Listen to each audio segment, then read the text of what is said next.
नमस्कार।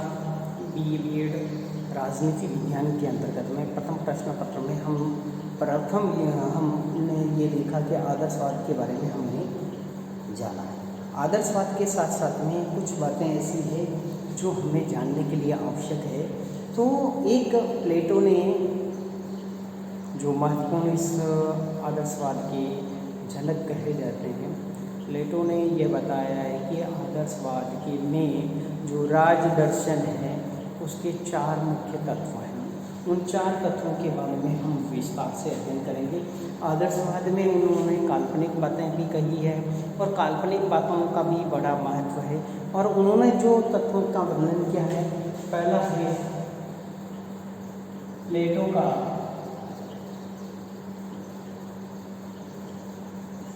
न्याय सिद्धांत। देखिए, फिर दूसरा है कार्यात्मक विशेषीकरण का सिद्धांत। कार्यात्मक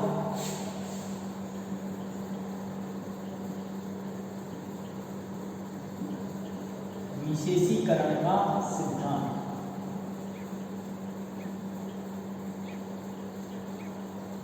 तीसरा है, इन्होंने बहुत अच्छी प्रकार से इसका अध्ययन किया है, विवेक का शासन। यानी उनके कहने का अर्थ यह था, विवेकहीन व्यक्ति शासन करने के योग्य नहीं होता है। फिर है समानता। इन 4 तत्वों पर आधारित उनका राज्य दर्शन आधारित था। तो आज हम इनके बारे में जानेंगे, क्योंकि परीक्षा की दृष्टि से यह है सबसे महत्वपूर्ण प्रश्न बनता है कि राज दर्शन के अमर तत्व कितने हैं। तो आपको लिखने 4 ही तत्वों के नाम लिखने। प्लेटो का न्याय सिद्धांत, कार्यात्मक विशेषीकरण का सिद्धांत, विवेक का शासन और समानता। अब न्याय का सिद्धांत में प्लेटो ने अपने राज्य में प्रत्येक व्यक्ति को उसका उचित अंश प्रदान करने की चेष्टा की है।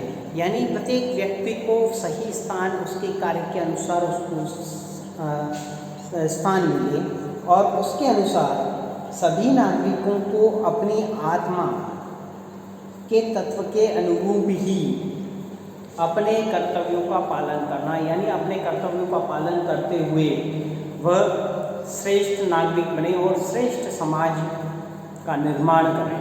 यह उसका न्याय सिद्धांत था।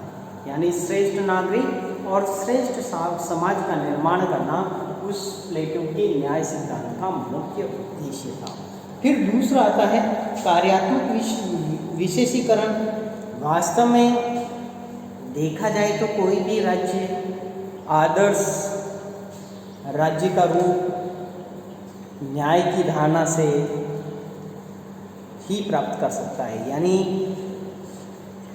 कहने का मतलब यह है कि जो अच्छा कार्य करता है उसको इनाम दिया जाए और जो अच्छा कार्य नहीं करता है उसको दंड दिया जाए। इस प्रकार यदि किया जाएगा तो एक आदर्श राज्य की स्थापना संभव है। और इसी के साथ में एक तरह के कार्य करने के लिए व्यक्ति को प्रेरित किया जाए, वह दूसरों की देखकर अपना कार्य निर्धारित ना करे। मैं कोई कार्य करता हूँ तो उसकी नकल ना करें, आप अपना स्वाभाविक कार्य करिए, दूसरों की नकल करने की कोशिश ना करें।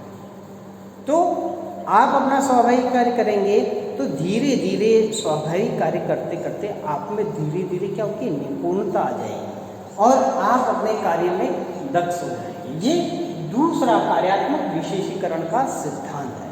फिर तीसरा आता है विवेक का शासन। प्लेटो का राज्य दार्शनिक राजा के अधीन रखा गया है, जो अधिक विवेकी और बुद्धिमान माना गया। और प्लेटो का शासन बुद्धि का शासन कहा गया है। यानी सारी बातें सोचकर विचार कर उसके पक्ष और विपक्ष के बारे में सोच कर फिर निर्णय लेना कि आज आपने कोई अपराध किया है तो उसके पक्ष तर्क वितर्क करके उसके बारे में जानने के बाद में निर्णय सुनाया जाए। फिर समानता। प्लेटो राज्य में सभी व्यक्तियों के लिए, चाहे वह पुरुष हो या महिला हो, सबको समान अधिकार दिए थे। यह उस समय की सबसे महत्वपूर्ण सफलता है कि स्त्री और पुरुष को बराबर का दर्जा दिया है और समानता का अधिकार दोनों को दिया गया है। किसी प्रकार से उनमें महिला या पुरुष होने का भेदभाव नहीं किया गया है, जो कि वर्तमान में भी सबसे उपयुक्त माना गया है। इस आधार पर यह स्पष्ट रूप से कहा जा सकता है कि प्लेटो का आदर्श राज्य कुछ ऐसे तत्व जो शामिल थे जो उसे अमरत्व प्राप्त बनाते हैं, यानी उस राज्य को अमरत्व बनाते हैं। जैसे कि ये 4 सिद्धांत दे रखे हैं, न्याय का सिद्धांत, कार्यात्मक विशेषीकरण का, और विवेक का, शासन और समानता।